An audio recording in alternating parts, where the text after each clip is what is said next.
it's all right with you, I'm going to answer all the questions with musical phrases instead of... I like it. So what's up, guys? How's it going? How's it going? Thank you for that. That sounded really awesome. Thank you. Thanks for having us. So, do you guys remember what your individual homes look like? Because you've been on the road forever, right? I mean, are you technically homeless? Like, are you carnies? Like, what's going on? Honestly, in the morning when I walk out the bus, I probably look like a homeless person. Cause I'm just like, I need to find a place to eat or whatever. But yeah, I think people think we're homeless, but no, we live on tour at this point. The bus is our home. Yeah, definitely. Yeah, people see you, they're like, those are some very talented homeless people. Yeah.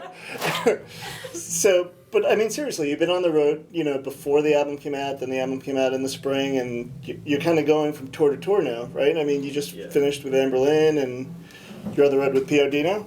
Yeah, POD and Flyleaf, and our plan is to just really be on the road as much as possible, and we're going to be playing through the rest of the year as well. We have a tour after this one with Bullet for My Valentine and Black Veil Brides that we're very excited about, so Sweet. we're having a great time. Are you guys sponges at all? Like, do you kind of pick up, because, I mean, Amberlin's very different than, like a Flyleaf or something, or, I think we definitely are. Like, we all learn something different from each tour that we do, and, we take the time to really, spend time with the other musicians and try to learn from them and watch them every night, and, and we get to tour with lots of different kinds of bands. It's all, rock music, but different kinds of rock music, so I think that's, helped us a lot, benefited us to learn from them, so. I mean, it's hard being the opening act for anybody, but like, I mean, are you guys kind of warming up to it? I mean, I would think it's really hard to just kind of go in cold and like perform for an audience who really is not. I'm not being rude. I mean, there's No, we deal with it every night. you know what I mean? Like, I'm like they're okay. So if they're going to an Amberlin tour, they're going to see Amberlin, and you just happen to be Well, we there. found that most audiences that we played in front of have been receptive to our music. Even though we have been touring with bands of slightly different sounds. But yeah, I think we've got a warm reception pretty much wherever we go. I personally enjoy the challenge of that, and we talk about it every night before we go on stage. Yeah. I look forward to the easier crowds, but Yeah. it's definitely a good challenge though. I mean, it's true, you never know. Like, there are some cities that we've got to play 4 times at this point in just a year, and definitely when we go back to those cities, like, okay, like, a couple people know who we are. But you never know when you go on stage, and you just hope for the best, and I think for me personally, when I go up there, it's just like, I'm just going to do my thing, and if they don't like me, I'm not going to take it personally. I'm just so lucky I get to be up here right now, Right. and I think we all kind of feel that. And I wasn't selling you guys short by like saying that no one's coming for you. Sometimes no one is. I'm jumping into my head, like when I was like, I don't know, a stupid teenager or like in my early 20s, and like I would just, I love music. I love seeing bands who I've never heard of and stuff, but if the band's no good, like I would like, that's the beer break, or that's bathroom break.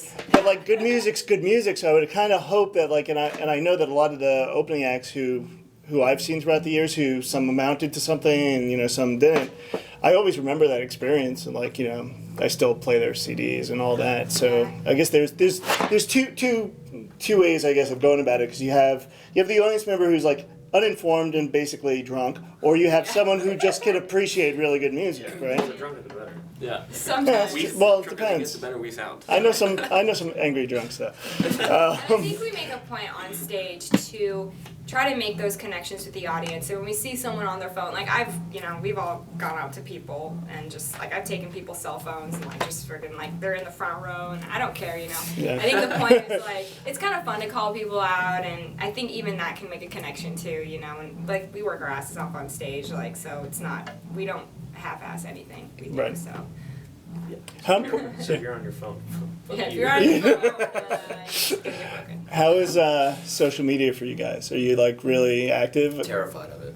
Oh, I'm yeah? just kidding. I mean, I mean, it's. I find it amazing because like I'm totally like I tweet and I'm on Facebook, and like it's a great form of communication, but at the same time it's killing communication at the same time. Yeah, like it's it's just true. so bizarre. But Well, for us, like when we play shows, and we always go to merch afterwards, and we talk to the people, and we say, if you want to keep in touch with us, go on our Facebook, because we're always on there, and it is fun when people are like, oh, we're going to come to your show, and we're like, oh yeah, we'll see you there, you know, so I think it can continue a connection as opposed to, well, also making connections as well, but I think the most important thing for us is having that in person and then continuing it, you know. Yeah, I would think, like, I mean, it's probably a great time sucker, too, when you're on the road to just kind of answer tweets, right? Yeah, well, I mean, sometimes we don't have internet, so that's always fine, but, like, we try our best.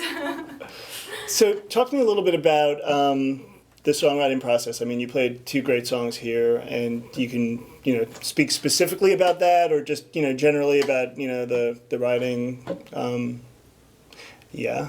Yeah, well, That's a loaded question. For us, it's really important that we all connect to the songs and that we're all contributing, and so we all come in with ideas, you know, maybe one person comes in and we all build off of that, but yeah, it's a very collaborative process and it's fun. Yeah, we kind of lock ourselves away until we're all happy with the song. So we Yeah. figure if all 4 of us dig it, then, you know, can't be that bad. Something that we all have to be able to connect with on stage every night. So I can tell it's very collaborative because each of you are answering the questions. Like you're That's how like we do. you're totally spreading the love around. It's like I feel freely that I can speak. Okay. she's gonna hit me later for this. She's gonna come to me and be like, edit out all of their answers and all. You can edit me out, I don't care. Well, cool guys. Good luck with everything. And since we did name drop social media, I feel like I should at least name drop where people can interact with you. So, For sure, yeah. what are they? Well, we have a website, starsandstereo.com, and we have Facebook, it's just Stars and Stereo. Our Twitter is stars_in_stereo. I hate saying underscore, God. Yeah. But yeah, you can find us on Twitter and Instagram, just Stars and Stereo. So we're everywhere. You can find us, and yeah. Sweet. Thanks for coming by, guys. Thanks for having us.